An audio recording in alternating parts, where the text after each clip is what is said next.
Episode 3, Michael Casey, scientist, is that fair to say? Mm-hmm. Yep, very fair. And magician, Magic Mike. I'm here with Ken and Hillary again. Hello. Hey guys. Serena is overseas again, but I would say for me to start off, were you doing magic as a kid? You know, that's a very common question, and the answer is no. I actually started magic when I was finishing college at UNC Chapel Hill. I was getting my BS in biology and minor in chemistry, and I was going to be a doctor. And then I, at that point, decided I wasn't going to be a doctor because I worked for a doctor, and he was like, whatever you do, don't be a doctor, because like you're training for a job you won't have for like 13 years. By the time you finish all your rotations and all your school and stuff. And he was like, it would just be better if you got a job where you made like $50,000 a year and you had your own free time to do whatever you wanted to. And I just found this whole magic thing at the Mall of America when I was, a post-graduation trip. And, it just called out to me in this really weird way. I never say that I found magic, that it kind of found me because I'd always been interested in it. But when I got my first magic book, which was this like little crappy magic book from this crappy little magic store in Minnesota at the Mall of America, and I read it, but it read like science instructions. And having learned so much science in college, it kind of made sense. It was very like presentational, like, hey, this is what's going to happen. This is the method. This is the set. Like everything was just like science instructions. So I was at that point in my life where I was like, oh, like I can read things and then take the power of what I read and actually do it. And so I just kind of had my mind set up that I was going to learn one trick, just one, to do at a party. And I would be the cool guy with the magic trick at the party. And that was it. That's where I wanted to stop. Right? Yeah, so how long ago was this that you thought that would work? That was back in like the 90s, late 90s, I guess. And like, I just thought it would be cool because it was like such a arcane, mysterious kind of thing to like learn magic, because people are like, well, if it's all secret, then how do you, well, they make books. You just have to go find them and read them. It's all secret if you don't know how to read. Yeah, if you don't know how to read, you're screwed, you know. And there's actually an old adage in magic is that if you ever want people to not perform your magic, you should publish it in a book. Because most magicians actually don't read books either, because they're technically just very difficult to read. And if you don't understand the terminology that they use, you can't translate the trick into a manifestation of reality. That's a lot of big words, but it's true. So a lot of people like rely on videos and different forms now. And I think it's actually hurting magic because the old school way isn't there anymore. It's like reading music, right? It's like if you can read music, you can read anything. And if you can't, then like you're limited in what you're capable of doing. And I think magic's very similar in that way. Like if you can read another magician's work and understand where they're trying to communicate and visualize it and even construct it, even for your own way, I think it makes your magic, for me anyway, more powerful and more unique. So it's funny though. So I wonder if this happens a lot because the interest in magic, of course, but you know, we let in saying scientist, you said yes, and then we said magician. And it's like, hey, let's talk about magic. But you also do actual science. Yeah. You said you studied and have a degree, but you're... Yeah, I went and I started working for a clinical research company because I actually wanted to do research as a doctor. That was kind of my goal. So I just kind of oriented myself into the research area, and I did wet lab chemistry for a couple years. And then I started doing moved to a bigger company and did data management. And then I started learning parts of this process, and I was helping be one little tiny piece of a machinery of developing drugs, which now is translated 17 years later that I did design trials and design drugs, and help companies design drugs with all that like working knowledge from stuffing envelopes and cleaning data. Fast forward to the present day, it just, you know a lot and you've seen the industry change. So, it's fascinating because they're one and the same to me. Like I don't know where magic or science or me, they don't have they're not the, Trivial Pursuit pies to me. They're all like, it's just one big block. I think it's probably, for me, it's how each one would impact other people. And what I mean by that is, we saw you perform for the first time, and it was a great show, but our first interview was David Carter, who's the president of Emerging Technologies, who had a very aggressive form of leukemia. And so he had to go through experimental drugs and then stem cell treatment. Oh, wow. Which has kept him alive. They said he would have been dead in 6 weeks, but with the treatment now, it's been over a year. Oh, wow. And he seems to be doing good. I just saw him today. I blew him off yesterday by accident. I was supposed to pick it up yesterday. I forgot. But, I was like, you need to get out more anyway. So, and I think, like, it's really funny. Stem cells are magic, right? Like, from a scientific perspective. And it's one of those things people don't really understand. And I worked on some stem cell trials that obviously I can't really talk about other than, like, to get in a room where a doctor goes, we give people these cells and they get better, like, in ways we don't understand. You're like, you're a doctor. Like, I mean, that's how, like, amazing they are, these undifferentiated cells that they can just kind of glom on and fix things and make things better. And it's like, it's truly like the newest, best, like, it's like your own medicine. It's very holistic in the sense that it's completely natural and biological and not chemical. And that these things just have a mind of their own to, like, fix things. Yeah, and they can take them now from your own body. I mean, you can grow them. Fat out or whatever. And you can take it from your bone marrow, which is where, other tissue, but you can just grow them and replicate them like you do any other cell, and that's where there's people out there that believe that all stem cells come from 9-month aborted babies or whatever. I don't know what they think. They're crazy, but that's not where they come from. They actually come from a much more holistic place. That's the fat thing. That's I always tell people, I'm not fat. I'm just protecting myself for the future. That's true.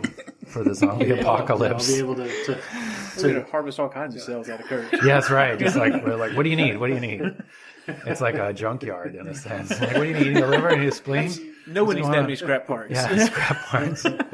I just wanted to go back a little bit to what you were saying about working with pharmaceuticals, and I just want to know what you thought about how hospitals now are trying to produce their own drugs because of the cost of pharmaceuticals being so low. And I just think that what you might be doing with clinical trials and data-driven research could really.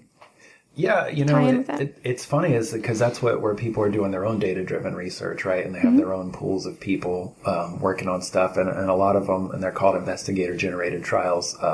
They'll come up with some early results and present it to a bigger company, and they'll be like, hey, we got this idea. And a lot of them, they're called KOLs, key opinion leaders, and they're the top of their field. So drug companies listen to those doctors and then will help fund their research or give them materials and kind of stuff to kind of help get that together. And I think part of medicine, it is one part science, but it's one part humanity too, and I think that's where it all really kind of falls apart with healthcare. Is that healthcare is made at such a monetized rate, even for drug companies, which is the end game. Is you're always trying to make your money back that you invested, but there's that humanistic kind of approach to it, and I've actually used that psychologically from my own magic experiences of playing the empathetic person of. I've been in a room where people were designing a drug that I didn't feel like they were really designing it for the best benefit. And I said, well, if your mother had this, would you let her take this drug? And the doctor was like, no. And I'm like, so why would we expect other people to take this? And then it kind of colded the room down, but it also changed the direction of where things needed to go. And I think sometimes we get in those places as scientists where it's very matter of fact and factual based, but they also don't know everything, so it's people look to drugs and science because it's in a pill and it got approved and stuff that it doesn't have any side effects, or, the side effects are worse than the stuff that I already have. And it's yeah, but there's side effects in such a small population or a statistically significant population. It's you're not going to get all these things and then not have rheumatoid arthritis.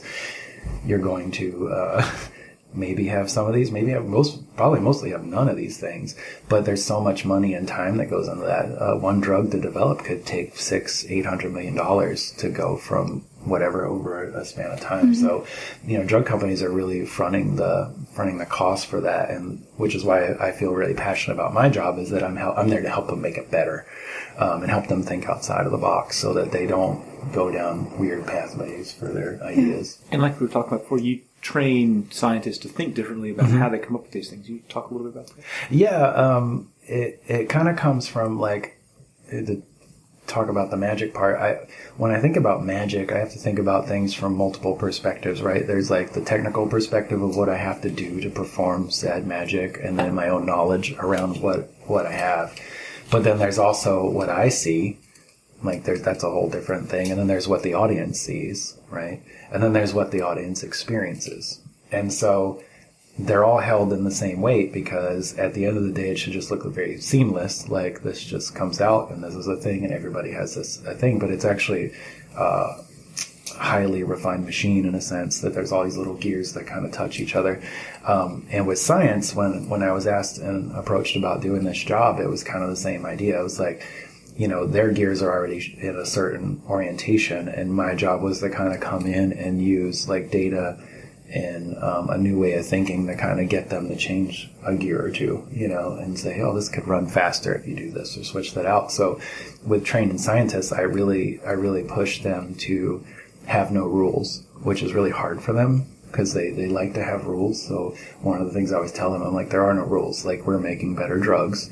And that means you may have to say something to somebody that you don't feel comfortable, politically, or that, you want to actually have data behind you when you make this statement. Teaching them how to get that data, teaching them how to present the data, that it has impact in the same way I would do a trick. This data has impact because of the way you frame it, and this doesn't, So it's a long process to get them there, but when they get there, they're really empowered. And I've trained I've trained 2 different large pharmaceutical companies how to do this, and my last group of them are my favorite. They're really, really good at it, and they've just taken it full stride in making it entertaining and making it engaging, but also making it very science. I think one of them was talking about rates or something like that of a certain thing. And I was like, it would be like if I asked you to predict a batting average of a player. And I was like, I'll give you all the stats of this player. He batted 289 and 275 and 260 and then 300 and 310 and then 270. I was like, what's he going to bat next year? What would you say? And then he would be like, well, I guess you could do the average and say he'll probably bat this. I'm like, that's a great way to do it. But when you put that in context of how people already think about things, they think much higher than that. And I was like, this would be like saying that this guy's going to bat 500 next year. You have no precedent for that. So how do we tell the people that are thinking this that they're wrong, and how do we show that in a way, and that we actually use that baseball example to be it's just a fun exercise before we let into the question that we presented to the group. And that goes in again to the magic aspect of how do you present something in such a way that it is innocuous but causes people to think and buy in. I feel like it's almost litigious in a sense. Were you here? Did you own a blue Chevy Nova? Was it parked here? And then they're like, yeah. I'm like, then you committed the crime. It's you kind of lead them a little bit like that. And so with magic, you do the same thing. You lead them psychologically. Okay, this is an ordinary pack of playing cards. This is a thing. This is a whatever. This is a thing. So that by the time you get to the part where the quote-unquote magic happens, they've bought in on all the initial premises of what you're saying is the baseline. And then from that baseline, you can just move forward. For me, I open a brand new pack of cards every time I perform, hands down, and I give it away when I'm done.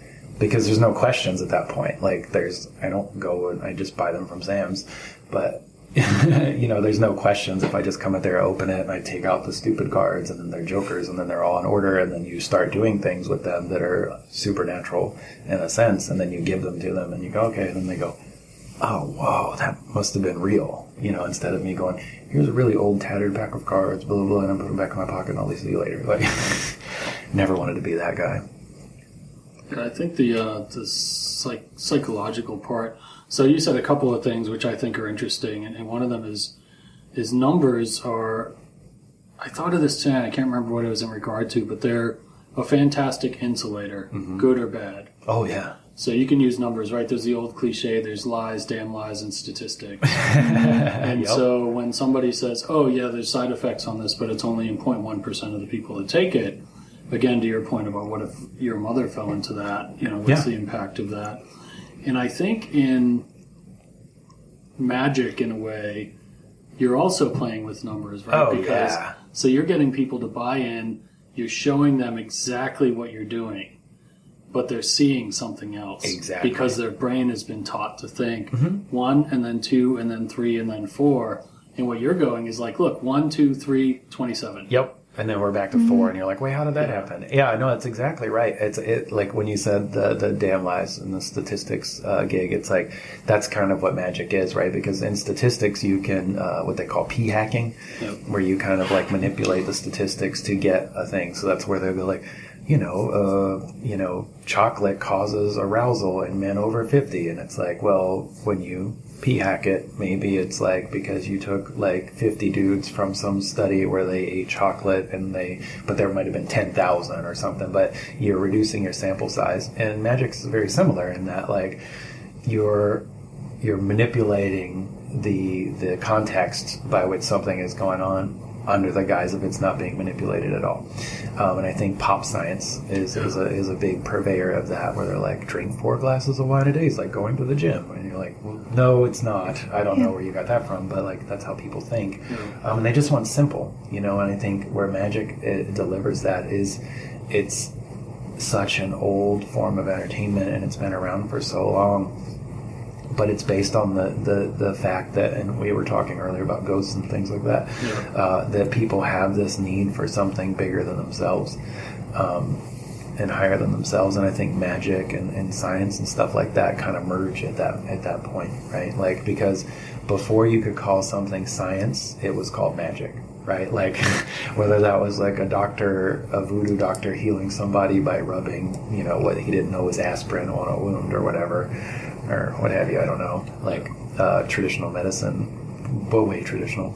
To modern day, it's like now it's a pill, it's aspirin, but back then it was tree bark, and you just knew that this tree bark did a thing, and it had this magic to it. So as science evolves, magic devolves in a sense, right? Like the things that are magical aren't as magical anymore because we understand things a lot better than we did 50, 100 years ago. That's why they often say that science tries to make magic real. Yeah, I think. Absolutely. And scientists are the worst crowd to perform for.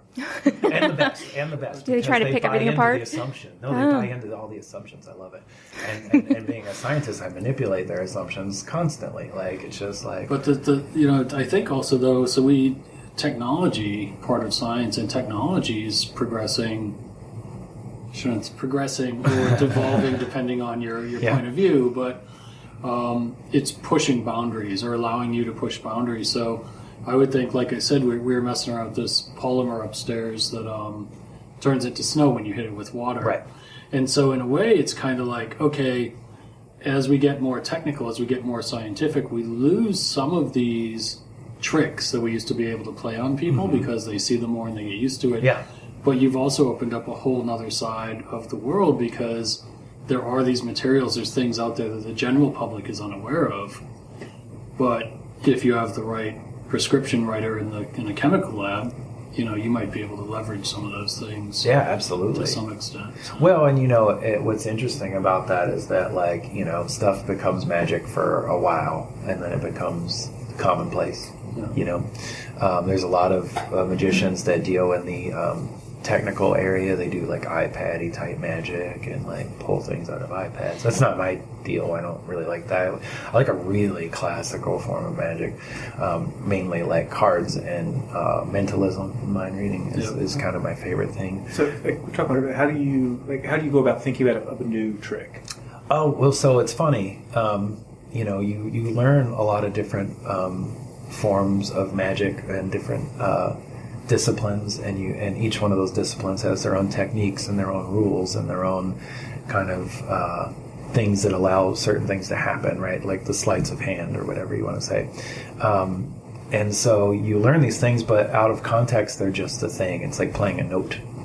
It's like, oh, this is a C. Okay, cool. I know what a C is now, right? But when you put like C, D, E, and F, and G together, and you either play them as a chord, or maybe you play them as single notes, or maybe you play them as a scale, and now it becomes like different than just one note. And the magic's very similar. So what you can do is you can kind of mix those notes up. So you can kind of go, oh, this leaves me here, and then I can do from this, I can do that, and then I can use this principle to like confound this principle and do that. Like my recent trick that I came up with in my car was I really love this idea of Groundhog Day, the movie. Mm-hmm. It's like one of my favorites, and I came up with this trick where the same thing happens 4 times in a row.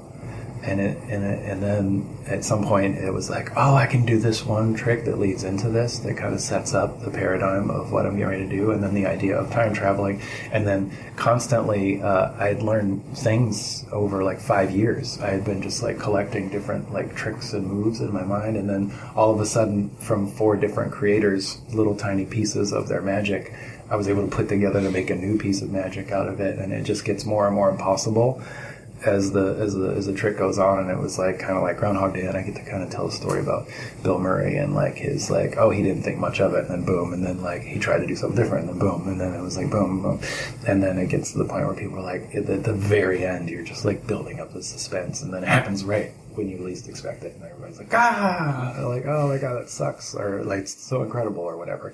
Actually, I did it last night at this place called the Kraken.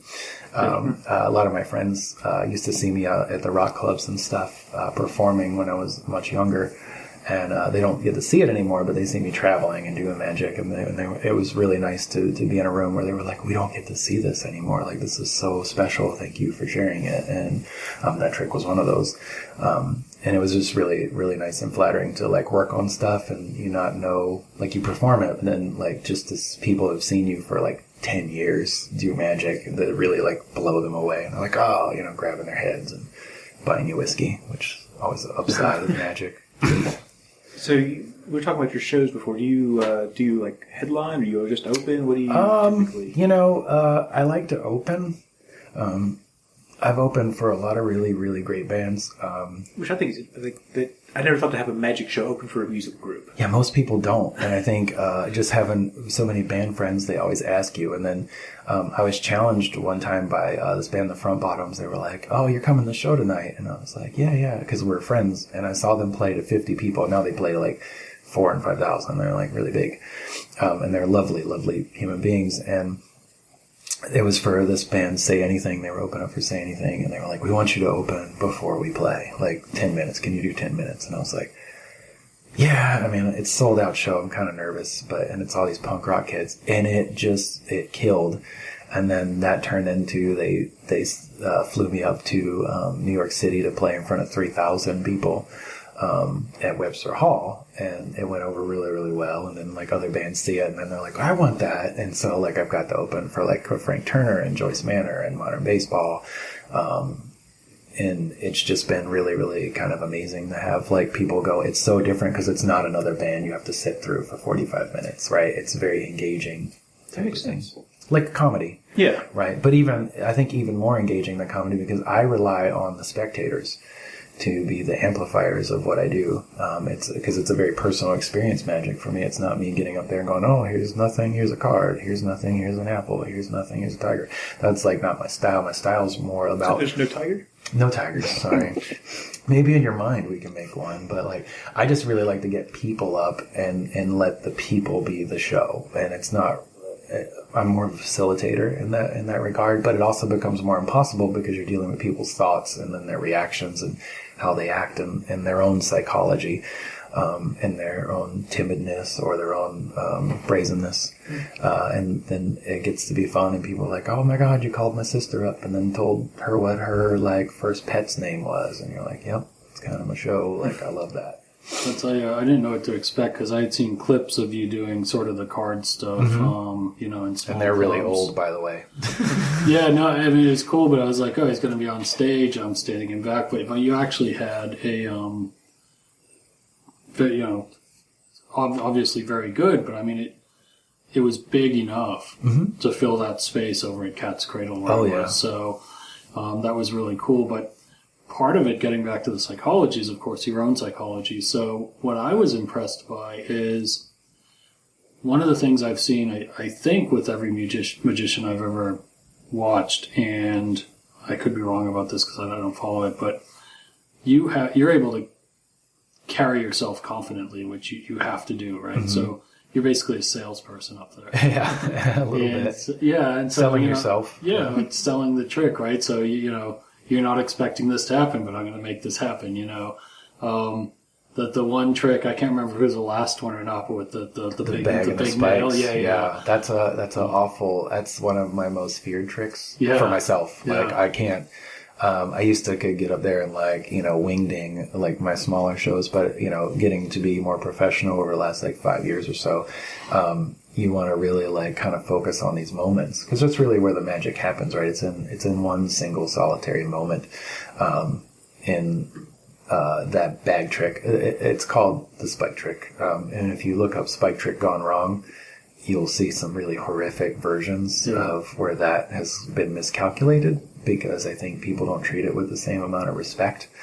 And while I assume confidence and I look very confident on stage, I'm pretty much a nervous, sweaty wreck that just can't show you that side, because it's kind of painstaking, and it's fun because I like to play that one, and I like to play with danger. I like to play with people's things that they try to withhold from you, like whether it's names you're trying to guess or words you're trying to maybe feel out that they're thinking of, or what have you.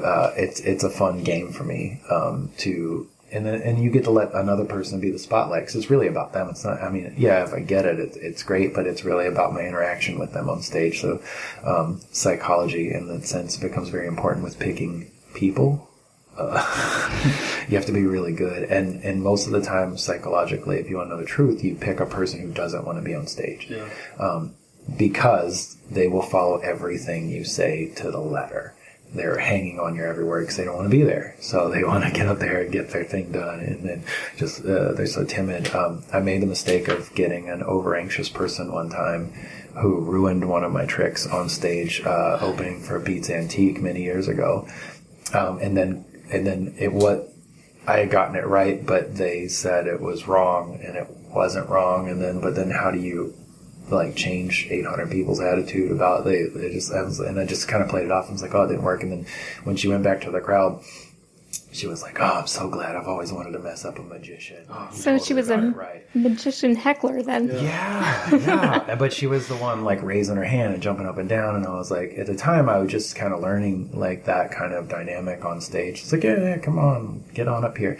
Which is funny, I had no idea that actually occurred. I just thought I'd misread everything. And then this one girl did a podcast where she found me on the internet and was like, oh, I just wanted to let you know you didn't mess that up. This girl is a total douche, and she messed it up for you with the intent of messing it up. So I've been really particular ever since that day to be very cautious of anybody who's overly excited to be on stage, because God knows what they got going on, But I just noticed, and you probably have to be this way doing some of your tricks. Some of your tricks are physical. Mm-hmm. There's a lot of physicality involved. Yeah. So you just seem comfortable, touching people and interacting with people, and was that something? Has that been with you since you were young, or do you have to sort of build yourself? Yeah, I think one of the things I think you'd find if you asked a lot of my friends, I'm just a very connective person, and I get that whole when I talk to you, I feel like I'm the only person you're paying attention, because it's the only person I'm paying attention to. If you're talking to me, I'm going to listen to you. And listening is a huge skill. It's one of the ones I teach in the whole science thing, right? It's listening is so important, and no one does it. And that attention, if you know how to understand it right, can lead you to a lot of things. I could have a conversation with somebody and walk away and tell you more about themselves than they actually let on in the conversation about different things. And they're not spot on, oh, he was born on a Tuesday, but more things that you would probably like or dislike, or choices you would probably want to make, or where you would want to make them. And it's just a habit now of reading people and getting to understand human body language and stuff. And so part of it has to do with positioning your body in certain ways, are more comfortable. Standing side by side with someone is very comfortable for them, whereas face to face at the same distance would be very uncomfortable. It's one of the things I was studying with from a pickpocket. that named Apollo Robbins. He talks about this body space thing. So I read a bunch of stuff that's like psychology, movement, and personal space. Some of the books are old. They're from like the turn of the century, and some of the books are like new and they're kind of based around science. So I read like equal parts science and magic. I love psychology books. Richard Wiseman is awesome. He's a magician and a psychologist, and he writes books that are about really weird science. And then I lift some of those experiments and then I do them on stage. So I like to read like these kind of like really weird, like, or one of my favorite tricks, if you remember, was the touching trick where the Time Life book, right? Yeah. And I actually went on a hunt for that Time Life book just so I could read the passage. And that just to get inspired by seeing other things and going, as a magician, I go, oh, I could recreate that. Like what you were asking about creating your own magic tricks. Sometimes it's just going, oh, I could recreate something that is like that but better or different or similar, or I can make an allegory of Groundhog Day with a deck of cards. So you like to call the doozy. Yeah. So you like say, I'm going to do something with cards, I'm going to do something with a beer bottle, I'm going to do something that engages some of the crowd. Like, where does it start? Yeah, I mean, a lot of magicians craft with cards because it's kind of the blueprints for all of magic. Cards are the only magical prop that can do every single act of magic that's possible. No other prop can do that.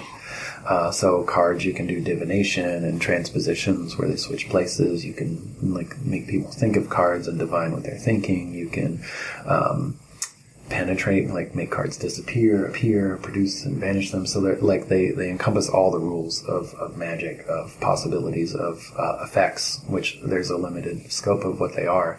Other things like a beer bottle can't do things like that, or coins or something like that, which I like coins. They're fun to toy with, but they have a very limited possibility. But cards is a huge range. So you could actually, and to your point, I sometimes create stage effects that I've seen on stage with cards because it's the same idea of like, oh, there's a lady over here and now she's over here. Like, how do I make that happen? And with cards, you can kind of have a blueprinting kind of a mannequin doll of, oh, well, if I have to get this card from here to here, how would that be a person? It's not very different.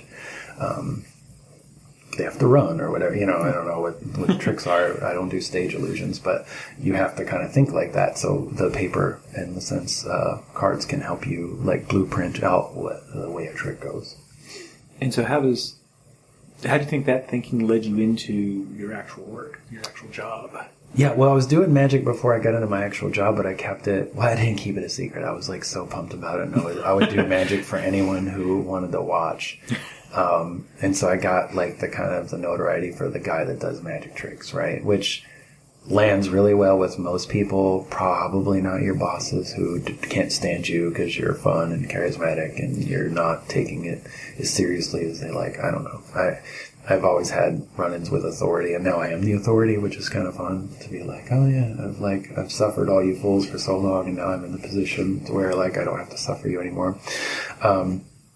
But doing magic all that time, I didn't really make the connection until maybe like in the last decade, where I really started to see how science and magic influence one another. In the same way that somebody might go, how do you make snow?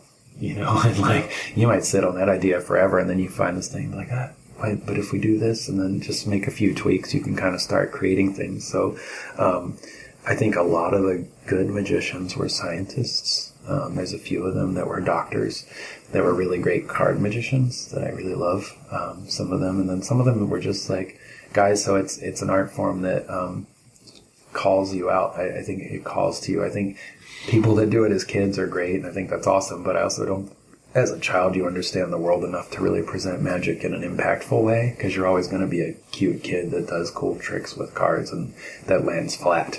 Or if a 19-year-old comes up and was like, I was in Vegas and I was dealing these hands and whatever. And then it's like, yeah, but I'm 43. I could sit down at a table with people and like, I was in Vegas, and no one's going to question that because I'm obviously old. So, but, and it's funny, I try to teach that to kids. They're like, I should be I should be on TV because I can do the same stuff. And then you have to start teaching them, well, it's not so much the trick as it's who you are as a person and how you as a person can come through the magic. The magic is your echo chamber in the sense of who you are. So the way you be original and the way you can present yourself is reflected through that.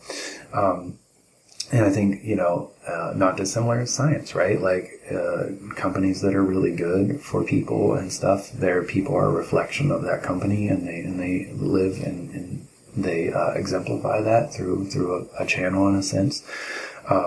So I think it's not even science or magic. It's just life and your expression as a person.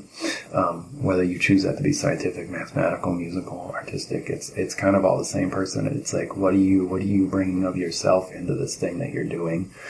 For me, with the science, it's like I'm bringing that dissonant punk rock mentality of smash the establishment to make something new, in a sense, but actually use evidence to drive that design and drive those decisions versus like always taking somebody's word for granted, which is kind of hard. But I also, in the inverse of that, ask people to take me for granted when I go, oh, these are all these cards, they're all here, right? And then very statistical rigging in a sense, Hillary, anything? I just was thinking, Hillary's the way, bored. I'm not at all bored, no.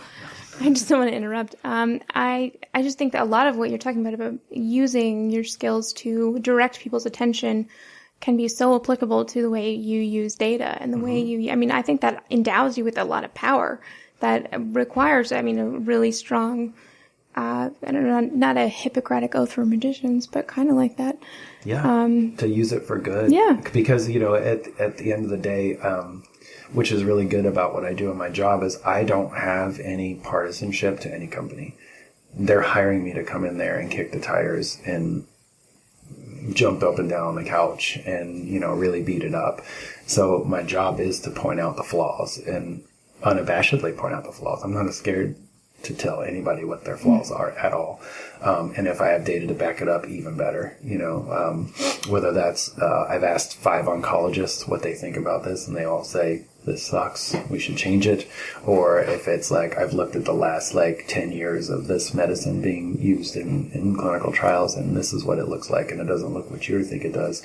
So it's more along the lines of just trying to be a truth teller, in the sense that you want to present things in the right way, and with magic, like I said, it's the black mirror of that, right? It's like I'm presenting things that look very real. They're impossible, and I still do them. And it's really funny because that's why I stopped telling people to work as a magician, because they were like, I bet you could just change the data or whatever. And it's like, no, I would never do that. Like, people's health is really important to me. So, it's a really, really good observation, because you could, and I've seen people do it, come in with data, and I'll just poke holes right all over it, because I'll just look at it and go, yep, nope, look at that, and you only have this and that, and why are you doing this? And then I'll actually take their data and then re-graph it in a new way that they can actually highlight some of the differences. And we've been known to do that. We've taken their data that they've given us and say, look, it looks really, really great. And then we go, oh, but this scale, it's like, actually, it's not as big as it's not even a 20% increase. From a design standpoint, I know how much that can be manipulated to make a 20% increase look like a 40% increase. Absolutely. It has a lot to do with the X and Y axes. And it's exactly right. And people, I think, they're so used to getting their way, maybe in the same way that, this whole Hollywood and the misogynistic undertones of, the entertainment business has been so much. They've been so used to doing these things this way, and that's been okay. And then the minute somebody starts pointing it out, it all kind of crumbles under that pressure, which is amazing.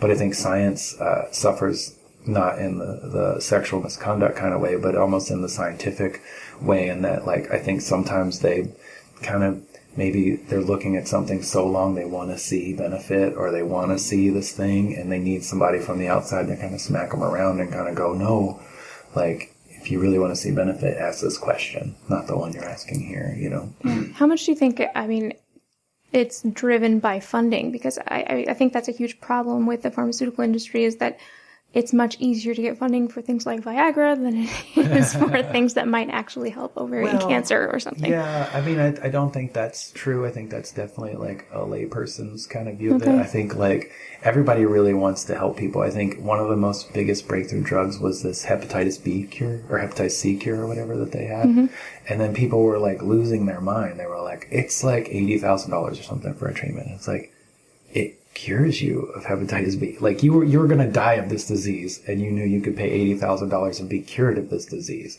And then people are like, healthcare is so expensive. And it's like, this is a cure. Like, they haven't cured diabetes. They haven't cured cancer. They haven't cured anything. This is like a legit cure. And like people like, you know, rage about the price.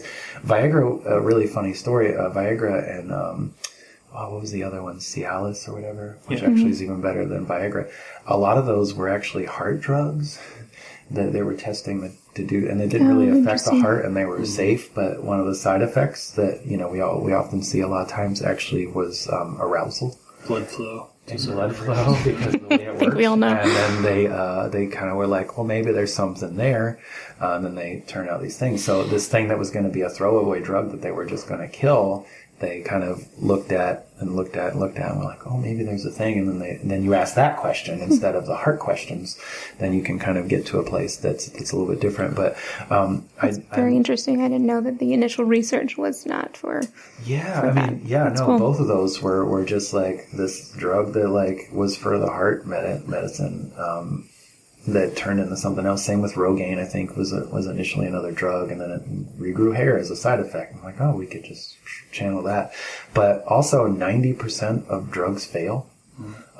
So of 100% of the drugs, of the 100% of drugs you see out on the market, that's only actually 10% of the ones that fail. Like, most of them fail, and sometimes they're because they ask the wrong question. Sometimes it's because they don't work, or they're too toxic, or they're whatever. So if you think about what's left on the cutting room floor, which is 90% of drugs, and the ones that are out there people complain about, it's like those 10% have to fund all the failures too. Those you know? Odds are on par with venture capital investment, actually. Yeah. Venture capitalists like back up on stuff, which is again where we get back to the data tampering, and that like I've come in the companies that were going to buy drugs from other companies, and then they give it to us, and they go rip it apart, and we go, oh, this can't do what they're saying to do, and then they get to go back to that company and be like, because they inflate their data, right? And they just want somebody to come and buy them for like, you know, $100-200 million, buy their drug, and then they can just wash their hands and be like, all right, it's yours now.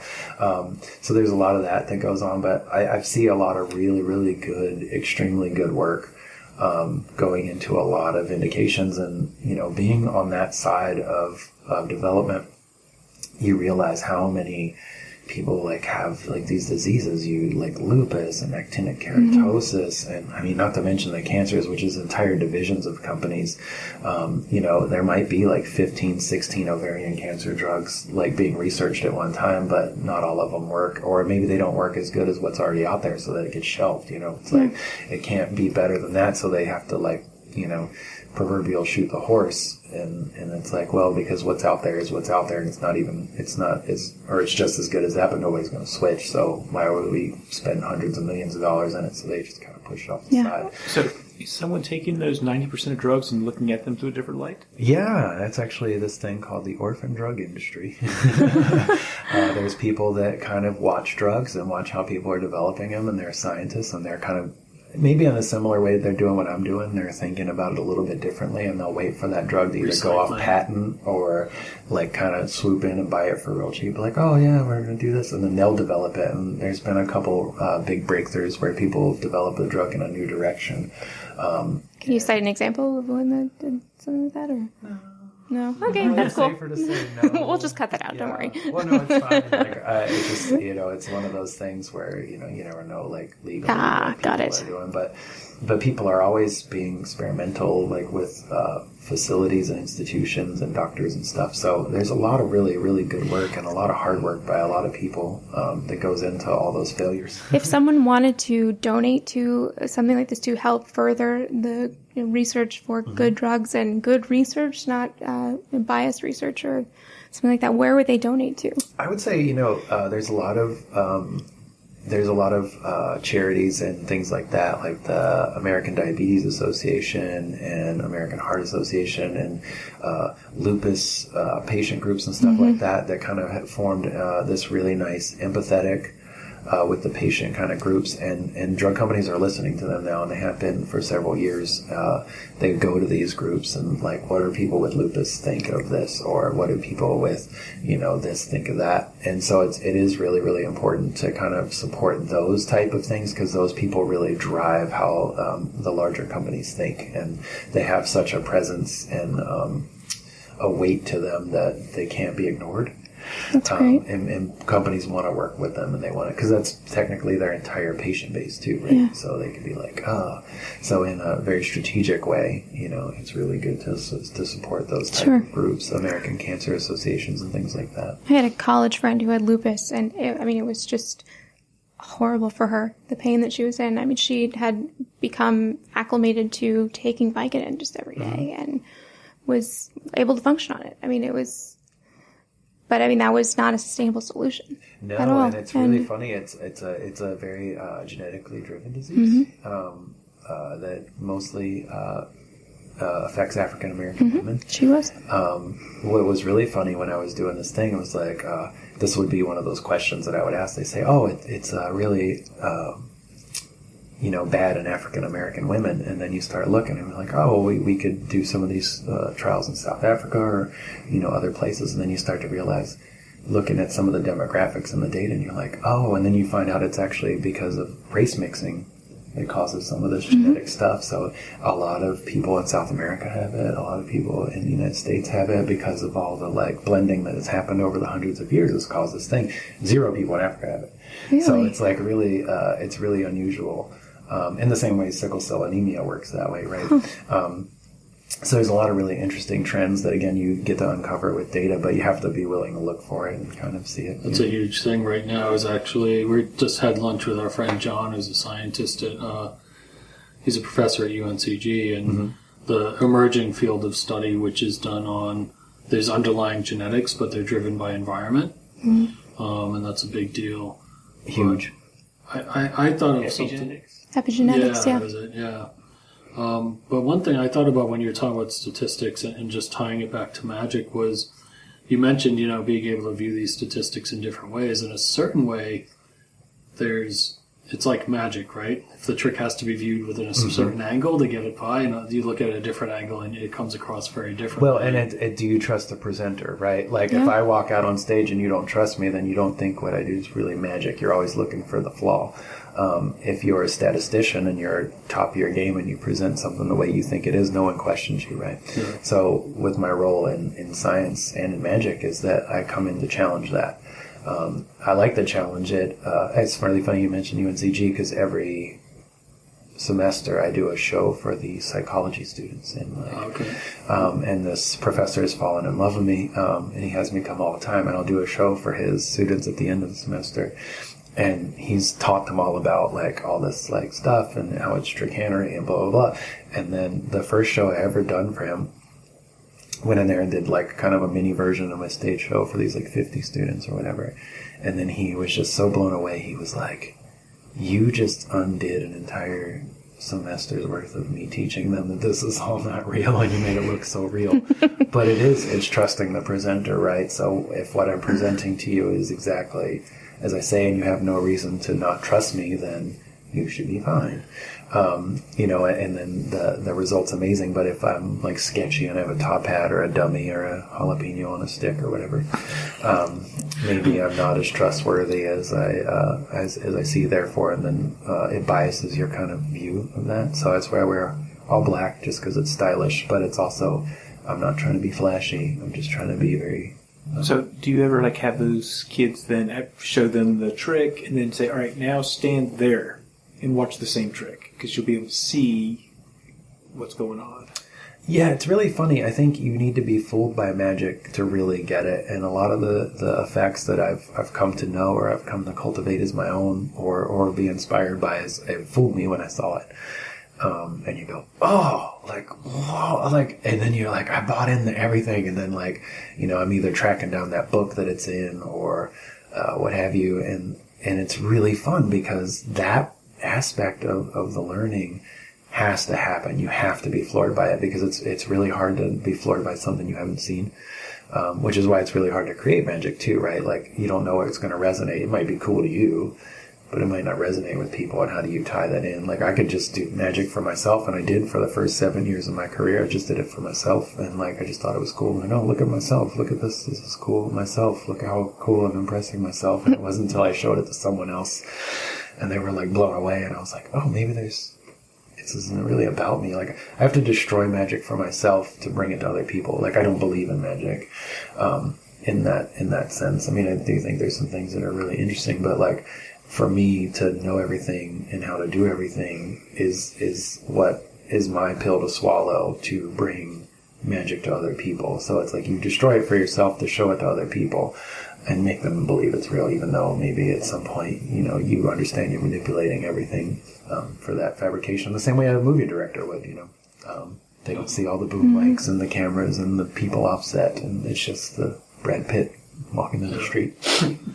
I think that trusting the presenter, that was the second part I was thinking was so, you know, so depending on the angle, that's what you see, and that's kind of what you do. But then talking about clinical drugs, you know, you mentioned like diabetes a couple times, and so I think one of the hurdles, maybe it's not a hurdle, but for all the good that drugs do, there's a number of diseases or groups of symptoms, as you were, where a drug is not necessary, right?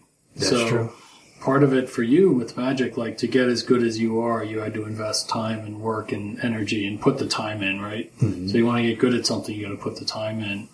And I think sometimes there's a perception, especially in the drug world, that, you know, people don't want to put the time in, so they will take a pill. Yeah. To that end, I actually have a very good friend of mine who is not overweight, does not look like he would have any issues, but his cholesterol's through the roof because he has a terrible diet. Yeah. And, you know, you get to be 45, 50 and these things pop That helps.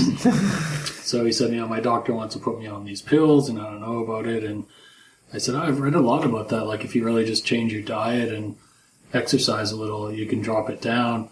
And I saw him a couple weeks later. He's just like, yeah, I don't want to do that. I'm just going to take the pill. Yeah. Because it's easy. Right? Yeah. It's so easy. Like, what's everybody, I would liken it to like, what's everybody's like long-term future retirement plan? They're going to buy a lottery ticket.